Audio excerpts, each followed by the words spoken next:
కానీ దేవుని చిత్తము చేయవాడు he will abide for ever, నిరంతరం ఉంటాడు. ఈరోజు మిమ్మల్ని అడుగుతున్నాను, మీ దృష్టిలో ఏంటి మీకు కనబడేది? మీరు ప్రేమించేది ఏంటి? ఆశపడేది ఏంటి? మీరు కోరేది ఏంటి? వాంఛించేది ఏంటి? చాలామంది అంటాం, ఒక్కసారి తప్పు చేశాను. ఒక్కసారి తప్పు చేసినోడికి రెండోసారి తప్పు చేస్తాను చాలా సులభం అంట. ఒక్కసారి అశ్లీలమైన దృశ్యాలు చూస్తాం ప్రారంభించినోడికి రెండోసారి చూస్తాం చాలా సులభం అంట. ఒక్కసారి ఒక వివాహ సంబంధాన్ని విడిచి అక్రమ సంబంధం పెట్టుకునేవాడికి రెండోసారి చేస్తాడనే దాంట్లో ఈజీ ఛాన్సెస్ అంట. ఒక్కసారి దొంగతనం చేసినోడు రెండోసారి దొంగతనం చేస్తాం సులభం అంట. ఒక్కసారి చంపినోడికి రెండోసారి చంపుతాం సులభం అంట. Always the first time is the fear, scare, భయం.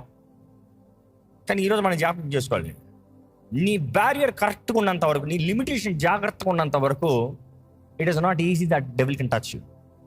నా లిమిటేషన్స్ ఇది అన్న ఏరియాలో అపవాది నేను శోధిస్తాను చాలా తక్కువ. మరలా చెప్తున్నాను, ఎందులో అయితే నీ వీక్నెస్ నువ్వు కనబరుస్తున్నావో అందులోనే అపవాది నిన్ను శోధిస్తాడు. దేవుని వాటిలో చూస్తానండి, ప్రభు నేర్పిన ప్రార్థన మనం చూస్తాము, మమ్మల్ని శోధనలోకి తేక కీడు నుండి తప్పించు. శోధనలోకి తేక కీడు నుండి తప్పించేది ఎవరు? ప్రభు. శోధనలోకి తేక కీడు నుండి తప్పించేది ప్రభు.